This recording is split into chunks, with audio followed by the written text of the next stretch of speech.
의사의 속마음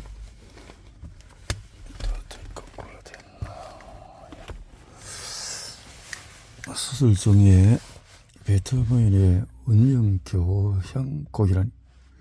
저는 수술 중에 이런 이야기를 합니다. 젊은 의사에게 수술을 설명하는 아침에 들은 뉴스. 다음 학회에 때는 어떤 동물을 발표할 것인가에 대한 이야기도 나눕니다. 제가 아는 외과 의사 중에서 80%는 수술하면서 말합니다. 잡동도 긴장을 풀게 해주고 집중력을 유지하는 데 좋거든요. 물론 신중해야 할 부분에서는 저절로 입을 다물게 되지만요. 병원이 숨기는 속사정은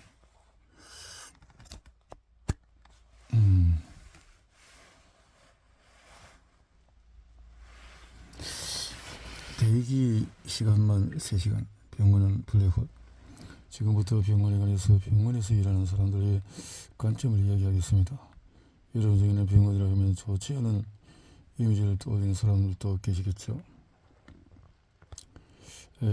좋든 싫든 병원은 특수한 장소입니다.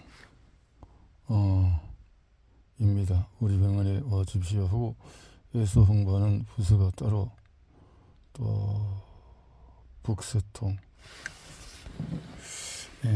등등 이렇게 사람이 아프면 찾는 것이, 신뢰하는 것이 언론을 통해서나 기본적인 생각 속에서 그렇겠죠. 이역시 기다리는 수밖에 없는 걸까? 그런 병원은 환자 기다리는 시간을 줄이려고 전 어떻게 제가 제작하고 싶은 것은 대기 시간의 단축을 포함하여 환자의 편의를 도모하는 일에 관해서 병원은 기업으로서 노력하지 않는 것이 많다는 점입니다. 병원은 참으로 이상한 조직입니다. 영업도 없고 특별히 그러하지 않는데도 사람이 줄을 섭니다. 그러니까 힘든다. 그거죠. 평일날 진료를 추진하는 까닭은 한밤중이나 주말에 갑자기 열이 나거나 배가 아프면 병원을 가야 하고, 병원에 가신다면 평일낮에 가실 것을 강력히 추천합니다. 왜냐? 당직 의사는 피곤하다. 뭐라고? 그러면 놀랐을 테지만 제 설명을 더 들어보세요. 의사는 낮에 일하고 저녁에 잠을 자는 생활을 합니다. 따라서 나쁘도처럼이 오는 의사는 거의 없습니다. 낮에 자온다는 것은 올림픽이나 월드컵 기간 중에 한밤중에는 생중계 경기를 보았을 경우, 그 당직 의사는 피곤하다. 그것고 한밤중에 진료는 치료의 질이 떨어지기 마련입니다. 낮 진료가 싸다. 평일낮에 병원을 가는 것이 진료비가 더 저렴하다. 반대로 한밤중이나 주말에 병원을 찾으면 반드시 추가 요금을 내야 합니다. 아시는 분은 계시겠지만 모르는 분들을 위해서 추가 요금 내역을 알려드리죠. 추가 요금은 시간 외, 휴일, 심야 이렇게 3종류가 있습니다. 그렇군요. 그럼에도 한밤중에 몸이 아플 때, 그래도 한밤중에 몸이 아파 이럴 때는 심야 치료는 추천하지 않는다고 하니까 아파도 참아볼까? 하지만 아파서는 더 못 참겠는데, 그러며 진료 받으러 가지 말고 고민하는 분들을 위해서 도움은 첫째, 소방청이 만든 사이트. 의사가 기인한 의국이란 무엇인가? 일본어 많은 방송국에서 제작하는 드라마 가운데 병원이나 의사가 등장하는 작품이 많습니다. 특히 무슨 이렇게 소속된 의사가 120명 있다, 이런. 일본에서 의사가 되려면 반드시 대학의 의과대학을 졸업해야 합니다. 의과대학에 있는 대학은 전국에 80곳, 국립에서 비율이 반반. 80개 대학 의과대학에서 각각 부속 병원이 있고 각각 무슨 과 의국이라는 조직이 있습니다. 예전에는 본인이 졸업한 대학의 의국에 들어가야만 했습니다. 저는 교수 있는 가고시마 대학을 졸업했으므로 가고시마 대학 의국으로 들어가는 것과 같습니다. 하지만 지금은 출신대학과 의국 간의 연계가 허술해져서 출신대학과 상관없이 어떤 의국이라도 들어갈 수 있게 되었습니다. 그러면 의국이라는 조직이 어떤 기능을 할까요? 의국을 지탱하는 3가지: 연구, 교육, 의사 파견. 나의 인사권은 스스로 행하고 싶다. 의국에 들어가면 의국 전체에서 어떤 의사를 어떤 병원에 도록 정합니다. 주로 교수와 의국장이 지정하는 병원에 가야 하고 자신이 가고 싶은 곳으로 달리 있어도 말이죠. 선택하지 못하는 사실 때때로 무척 비참합니다. 어느 대학의 외과 의국에 소속되어 있는 친구 중에는 지시로 해마다 병원을 옮겨 다니는 의사가 있습니다. 3개월마다 다닌 지 벌써 6년이 됐으라고 말하더군요. 병원 순위와 인터뷰 리뷰는 믿을 만한가? 매주 편지 한 통을 받아서 읽어보았더니 명의를 모아서 소개하는 책을 만들고 있는데 명의를 할 만한 의사를 알려주시면 감사하겠습니다. 라는 내용이었습니다. 따로 보낸 목록을 보니 수많은 의사의 이름이 적혀 있었습니다. 명의를 게다가 이런 식으로 저작한다는 명의책에 제 이름과 병원 이름을 올리지 않겠냐는 권유를 받은 적이 있습니다. 명의. 그래 200만원 약 2,178만원을 지불하면 확실하게 잘 봐주라고 두쪽 펼친 면에 올려주겠다는 내용을 덧붙이면서 그런 일도 있었기 때문에 저는 신뢰성에 의문을 갖고 있습니다. 수술의 수가 많다고 좋은 것이 아니다. 병원 순위 책은 어떨까요? 명예책을 만드는 방법을 견져보면 믿을만하다고 생각합니다. 하지만 예전에는 병원 순위 책은 단지 수술했으면 근거로 삼았던 것이 많아서 편파적일 수밖에 없습니다. 수술을 많이 한다고 병원의 수준이 높다고 단정지을 수는 없기 때문이죠. 물론 치료 기술이 높고 평가가 좋으면 환자가 몰리게 마련입니다. 베트남으로 처방권 지인이 동네에서 이렇게 해서 클릭은 전자치료 명의 속에서는 어떻게 받을 수 있나? 그래서 명의 당신을 진료하는 의사의 손에 맡겨서 도판되면 다른 의사를 소개받습니다. 특히 환자를 소개하는 시스템 한참 뒤에 처진 것 같습니다. 우리나라의 경우는 대부분 환자가 원하는 의사나 병원에 직접 예약하는 방식인데 기존 조치가 진료 의뢰서를 작성한 것을 환자가 전달한다. 감사자. 그럼 어떻게 해야 명의 소개서를 받을 수 있을지. 소개서에 공공병원의 외과 암흑의 의사 선생님 기하 환자만 낙하야마 유지라 병명은 대장암 영리성식 도염 항상 신세적이었습니다. 이번에는 나카야마 씨는 2018년 4월 3일 복통으로 호소하며 우리 병원에 내원했습니다. 혹부단순 엑스레이 검사에서 변질위의 소견이 인정되었으며 내장 내시경을 시행 결과 RA2 투모 인정되었고 생검에서 투 유일이라는 결과였습니다. 우리 병원에서 시행한 CT에서는 원격 처리가 인정되지 않았고 수술이 가능한 것을 사료됩니다. 환자분에게도 사실을 알렸습니다. 동영상과 앞에서는 혈액 검사 결과를 첨부합니다. 대단히 바쁘신 줄 아오나 상기 환자의 치료를 부탁드립니다. 이렇게 한다는 거죠.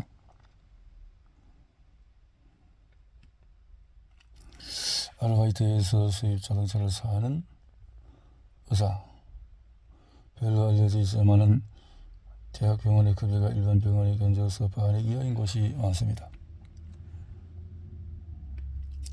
30세 전후의 대학병원에 근무하는 봉직 10명 정도에서 급여를 보자 15에서 20만원, 약 163만원에서 218만원이 있습니다.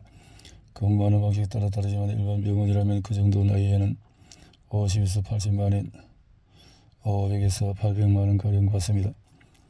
월 20만원 받으며 병원에 근무하는 친구에게 자세히 들었습니다. 월급이 20만원 정도면 충분하지 않느냐고 생각하는 분도 계시겠지만 우선 일과 관련된 비용을 꽤 지출합니다. 한 번에 10만원, 약 109만원 정도 드는 학회 참가 등등 근무 저녁 7시부터 다음날까지 7시간 또 일하고 토요일부터 1박 2일 또 2박 3일 근무 아르바이트 병원은 24시간 의사가 상주하도록 정해져 있는데 선거직 의사들에게 대금한 당직을 맡기는 힘이 들어서 원활하게 돌아가지 않기 때문에 이렇게 아르바이트 의사를 고용하기도 합니다. 우리나라에서는 한 병원에 면허를 등록하여 근무제를 제정하게 되면 다른 병원에서 겸직을 이루는 것 선 흔치가 않다.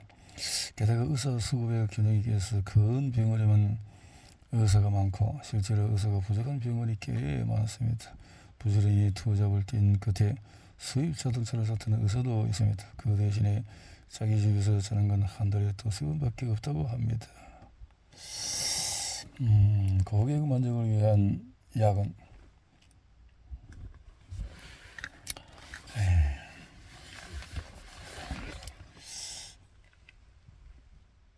대부분 의사들은 아무 소용없는 항생제를 왜 처방할 거예요? 첫째, 환자가 세균에 감염됐을 가능성이 있기 때문입니다. 감기 증상 비슷하고 영양균의 감염증이 있고 영양균 감염증을 일으키는 세균에 의한 감염 가능성이 적지만 배제할 수 없기 때문입니다. 하지만 감염 유무는 검사를 하면 알 수 있기 때문에 검사하지 않고 처방하는 것은 별로 의미가 없습니다.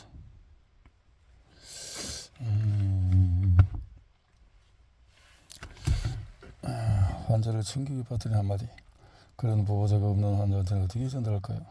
이후 병을 치료한 뒤에 경과가 좋지 않은 환자에게 먼저 받아들이기 어려운 얘기를 포함해서 병의 상태에 관한 얘기를 듣고 싶으신지요?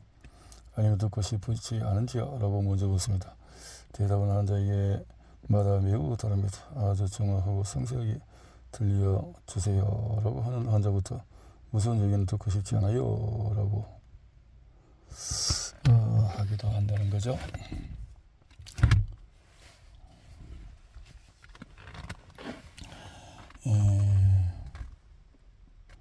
파격적인 봉직위가 이 연공소위를 깨고 파격적인 월급과 대우를 받는 방법은 두 가지밖에 없습니다.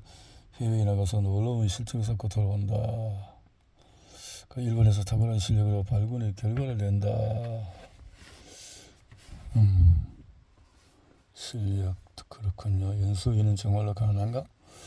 이제막 의사가 된 신분인 연수위가 수입 생활은 의과대학 졸업 후 2년 이내에 의사를 연수위라고 하는데 아직 의사가 아니라고 착각하는 분들을 보는데 연수위들은 의사면을 이미 취득했고 똑같은 라이선스를 갖고 있습니다. 예전에는 인턴이라고 해서 의사면 없이 흰커원을 입고 일하는 사람이 있었습니다. 인턴은 학생도 아니고 의사도 아닌 상태에서 병원에서 실습하는 사람들이었습니다.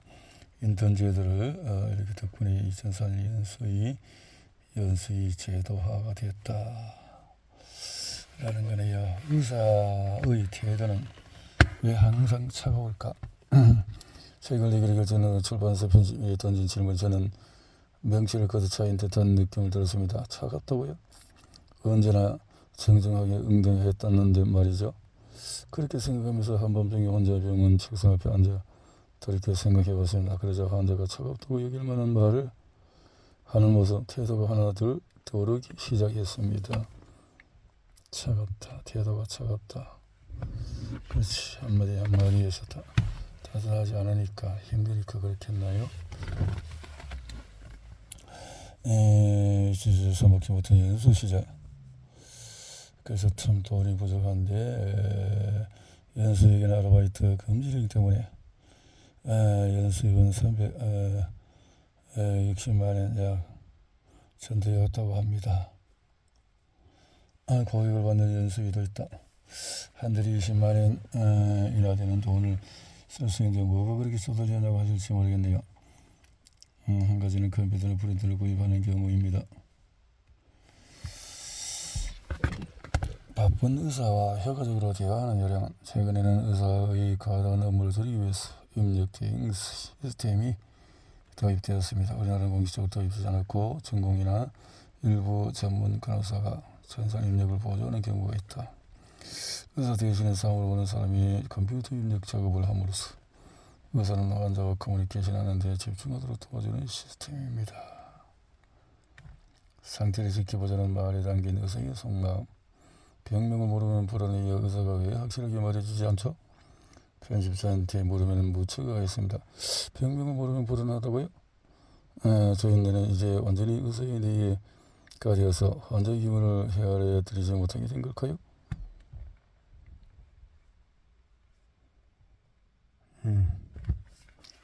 속마음. 그쵸. 잘 모르니까 그래서 너희는 제약에서 얽힌 의미란 거예요. 의사와 도원에 관한 이야기라면 제약에서의 존재를 빼놓을 수 없겠지요. 그러나 이 주제는 저로서는 상당히 쓰기 어려운 주제입니다. 의사의 약은 중요한 무기 중의 하나입니다. 제약에서가 하는 일의 중요한 파트너에 따라서 나쁜 예비하는 것이 참 이제 어렵다는 거죠. 어떤 의사가 명의인가? 지금까지 의사가 차가운 태도로 환자를 대하는 까닭에 대해서 알려드렸습니다. 그런 친절한 의사, 친절해 보이는 의사. 다시 말해서 환자와 커뮤니케이션 잘하는 의사가 명의일까? 커뮤니케이션 능력은 어느 정도 배우고 익히면 좋아집니다. 재능이 아니라 기술적인 요소가 더 많이 중요하기 때문이죠. 그런데 커뮤니케이션을 배우는 의사는 별로 없습니다. 커뮤니케이션을 배우지 않으니까 그렇다는 거죠. 의사들이 많이 배우는 커뮤니케이션 방법 중에 의료 현장에서 어려운 커뮤니케이션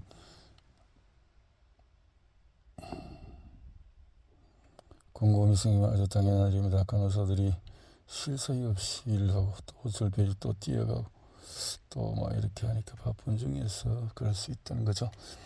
명의책에 속지 말라.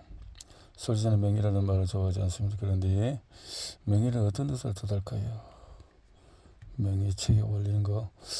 의사 개인에 관한 질문을 많이 하는 환자는 선생님 고향은 어디죠? 어디죠? 이렇게 질문하는.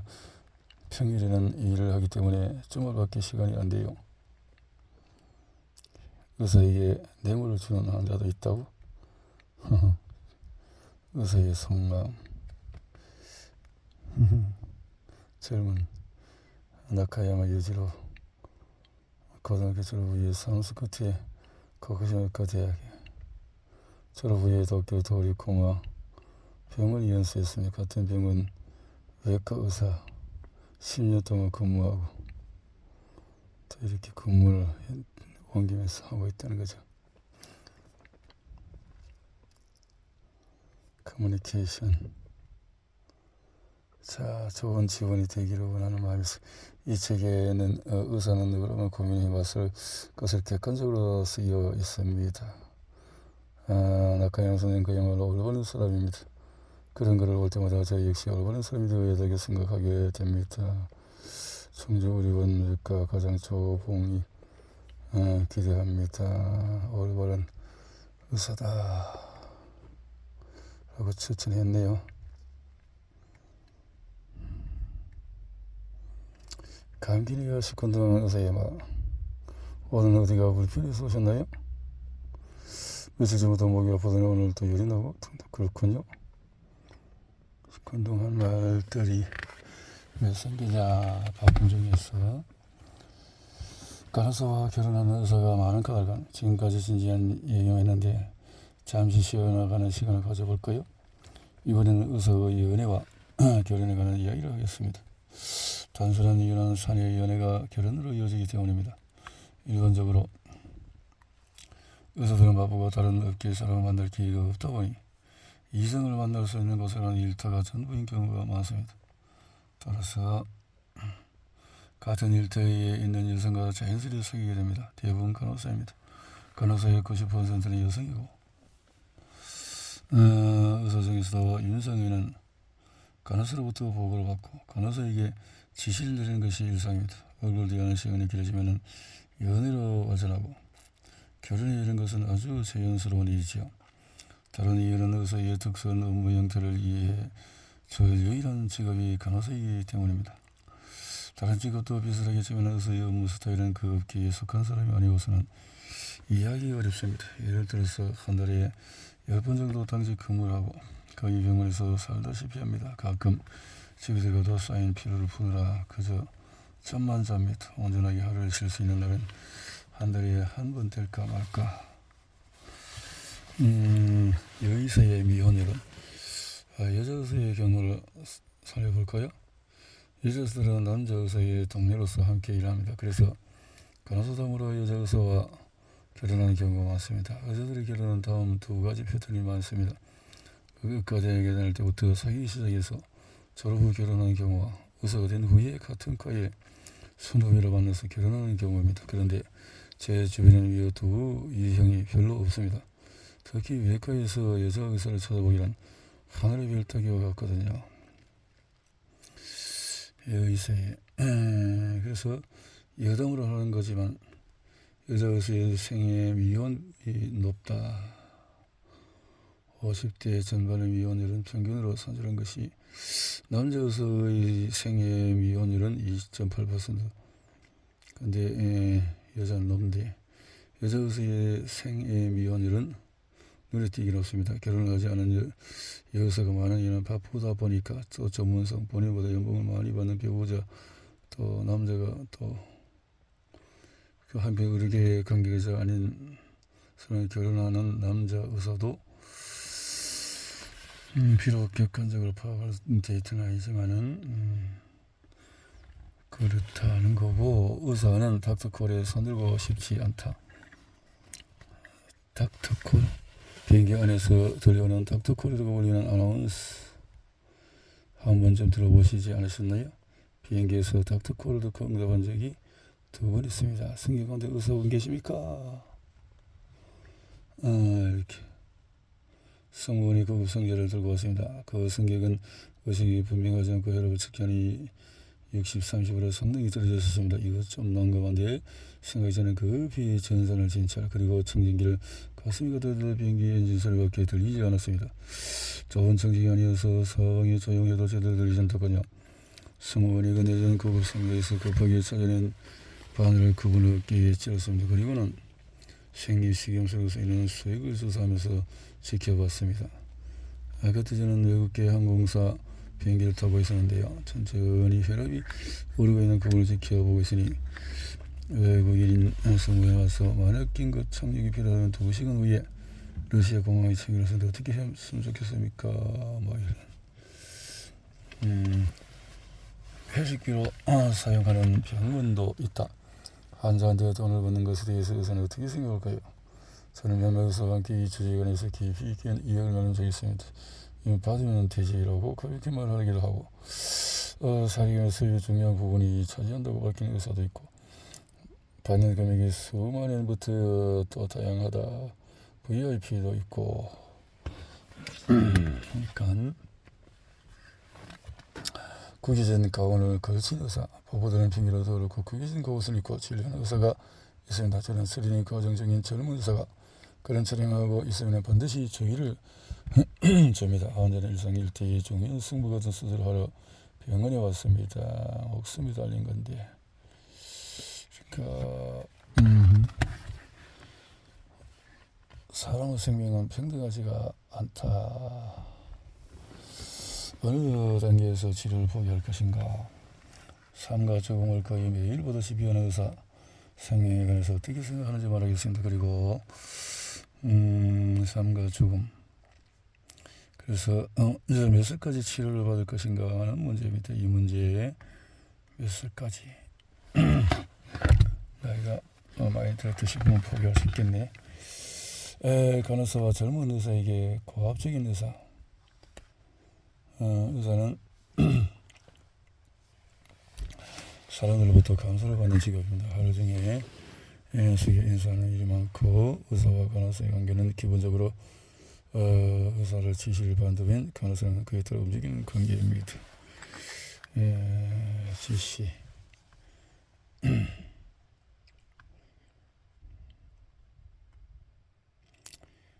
고압적이다. 이러다 보니까 의사가 절대 알려주지 않는 약과 수술에 관한 진실, 약과 수술에 대한 진실. 현장에서 자기 집에서 죽는 것이 정말 편안할까?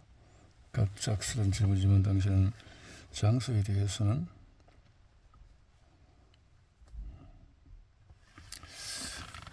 약을 줄이고 싶다는 환자, 의사는 어떻게 생각할까? 내 약은 왜 이렇게 많을까?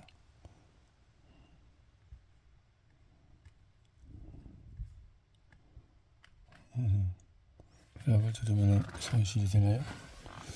일본의 사망자 수를 보니까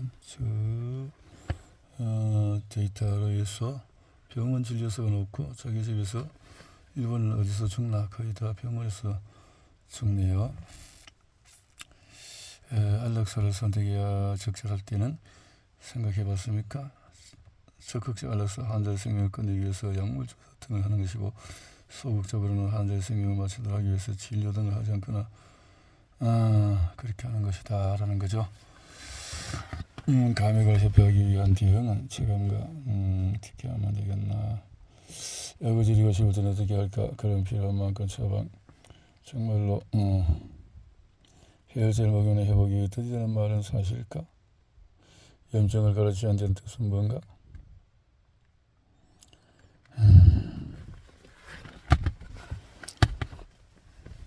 가족들은 주치의에게 수차례 치료를 멈춰달라고 하지만 의사는 치료를 계속해야 한다고. 적극적 안락사를 할 수 있는데도 허용되는 요건은 환자에게 견디기 어려운 극심한 통증이 있을 죽음을 피할 수 없으며 환자의 육체적 고통을 제거하고 생명 단축을 승낙하는 환자의 명확한 의사표현이 있을 때 이런 것이 허용이 된다는 거죠. 의사에게 생명을 거둘 권리가 있을까? 그렇게 하는 권리가 살리고 거둔 것을 의사의 손을 쓰는 영역이 경우에 따라서 생명이 조금 단축될 가능성과 그럴 수 있겠네요. 의사는 죽음을 어떻게 받아들일까? 의사와 환자의 관계성은 2.5인치. 그럼 의사는 환자의 죽음을 어떻게 받아들일까요? 무척 어려운 질문입니다. 첫 번째, 환자의 죽음이 익숙해지지 않으면 의사의 의무를 지속할 수 없기 때문입니다.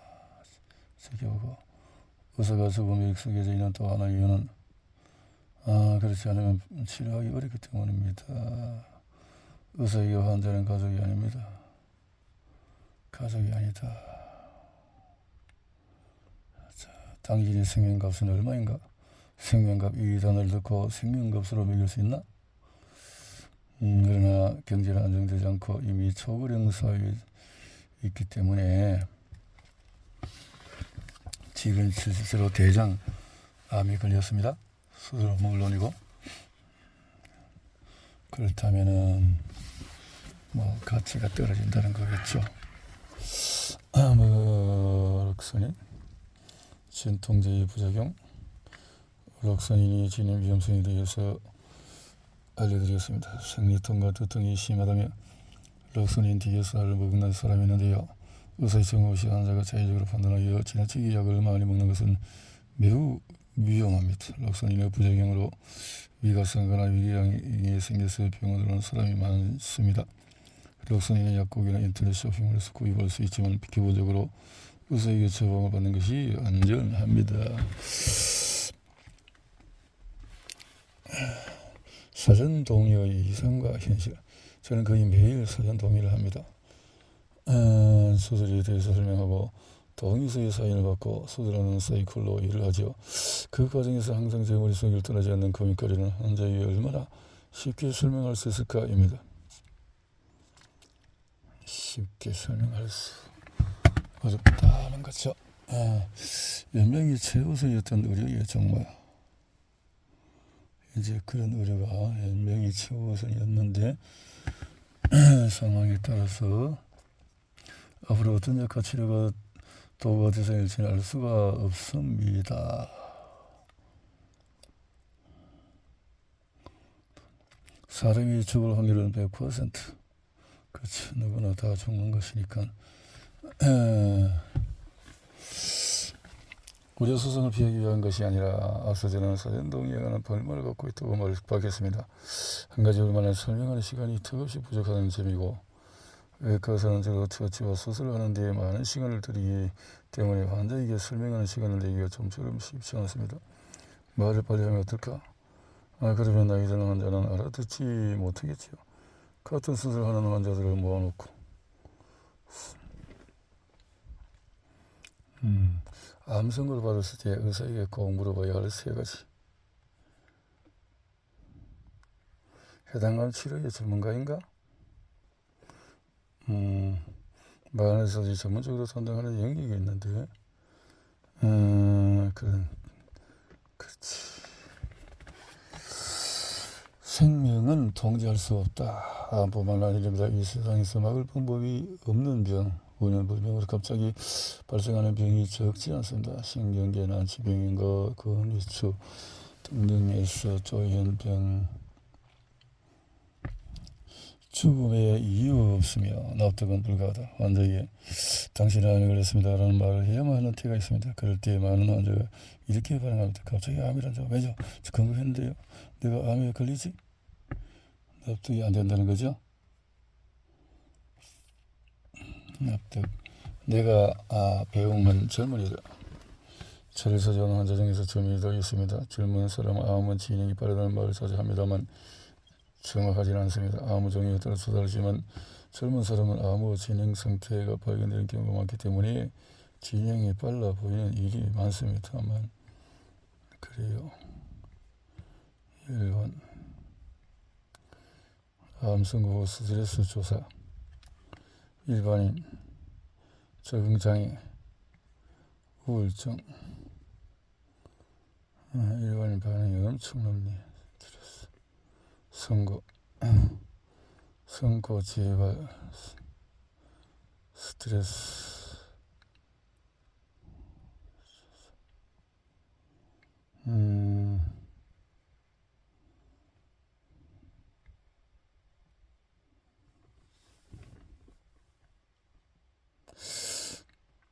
이 주 전 시간이 가면서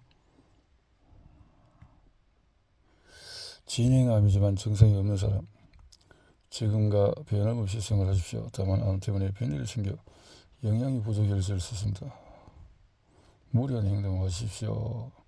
다만 이건 한 가지 예일 뿐 환자마다 다르기 때문에 자세한 것은 꼭 저치의한테 물어보시기 바랍니다.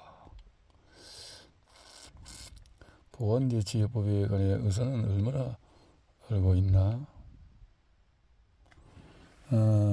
모른다. 조금 어떤 무응답이다. 이렇게 통계가 있네요. 거의 모른다는 거죠.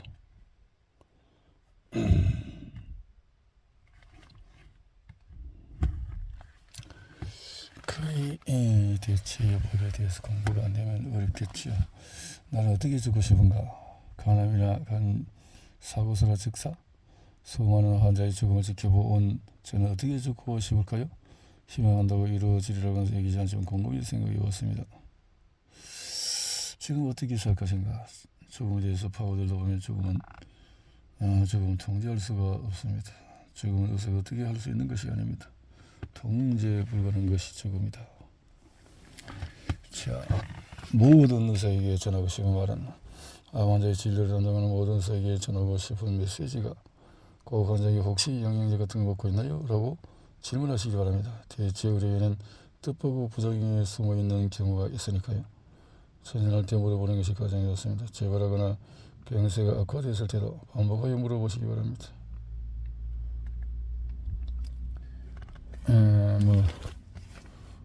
혹시 영양제라든 것이 부작용이 이렇게까지 털어놓아도 되는 걸까? 의사와 의료에 관한 불신이 커진 요즘 용기를 내어 쓰들어가는 현직 의사의 진짜 속마음. 병원에 가면 왜 늘 기다려야 할까? 의사의 진료 시간은 왜 이렇게 짧을까? 지켜보자는 식의 의사의 말의 뜻은 명예 리스트를 믿어도 될까? 의사와 제약에서 가는 유착은 정말 진료과마다 의사의 성격이 다르다고? 어느 단계에서 치료를 만드는 것이 좋을까? 의사에게 죽음은 어떤 의미일까? 과학적 근거가 없다는 것은 어떤 것인가? 대체 우리의 암치료와 병원에서 하는 암치료의 차이점은 뭘까? 병원에서 수행하는 대부분의 암치료는 과학적인 근거가 있는 것입니다. 이 과학적인 근거를 마련하는 일이 결코 쉽고 간단하지 않습니다. 이에 대해서 시험부 3개월 선고받은 암 환자를 살리는 기적의 식사법 섬에 가면 이런 것들이 있다는 거죠. 그렇지만